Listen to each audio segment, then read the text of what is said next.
संपूर्ण विचारमंचावरील ज्येष्ठ मार्गदर्शक, आपल्या समाजाचे तसंच आदरणीय या मतदारसंघाचे आमदार बालाजी कल्याणकर साहेब, तसंच नांदेड दक्षिण मतदारसंघाचे आमदार आनंदरावजी बोंडारकर साहेब, तर तसंच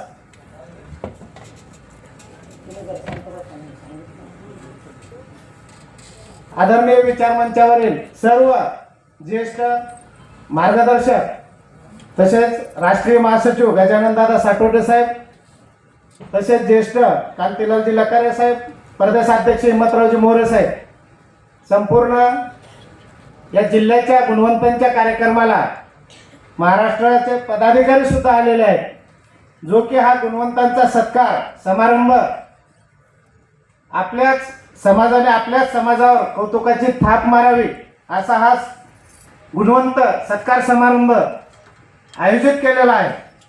या प्रसंगी योगायोग शहरातील दोन्ही आमदार आणि तेही कर्तव्यदक्ष तरुण तडफदार, त्यांचं काम राजकीय क्षेत्रामध्ये बघितलेलंच आहे, पण एक वाक्य सांगू इच्छितो, कारण ज्यावेळेस एकनाथ शिंदे साहेब महाराष्ट्राचे मुख्यमंत्री असताना महाराष्ट्राच्या आपल्या टीमने पाठपुरावा करून मच्छीमारांसाठी संत भीमाभाई आर्थिक विकास महामंडळ मागितलं होतं आणि सह्याद्री अतिथीविश्रामगृहावर त्याची मीटिंग पण होती। त्यावेळेस कल्याणकर साहेब पण होते, बोंडारकर साहेब नव्हते। आता आमदार आहेत बोंडारकर साहेब, आपले अगोदरच्या टर्मचा विषय आहे।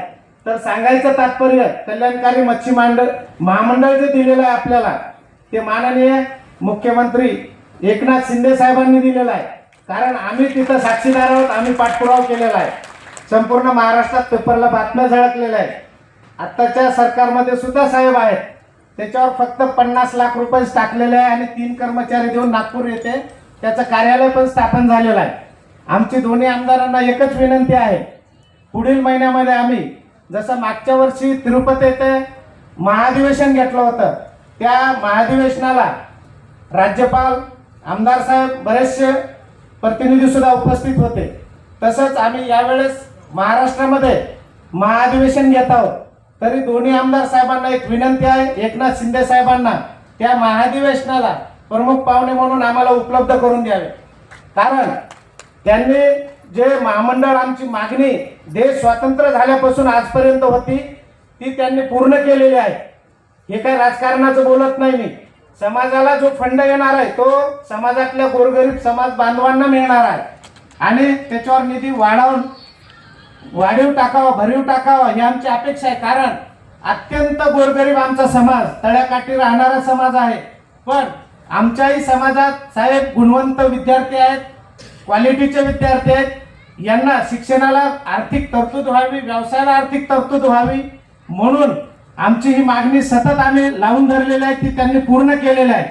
त्यावर जर 5-25 कोटी रुपये किमान निधी टाकला तर तो आमच्या समाज बांधवांना मिळेल ही अपेक्षा आहे आमची छोटीशी, कारण याच भोई समाजातील जर महाराष्ट्रात 100% गुण घेऊन एखाद्या वस्तीवरला मुलगा जर येत असेल तर भोई सुद्धा कमी नाही।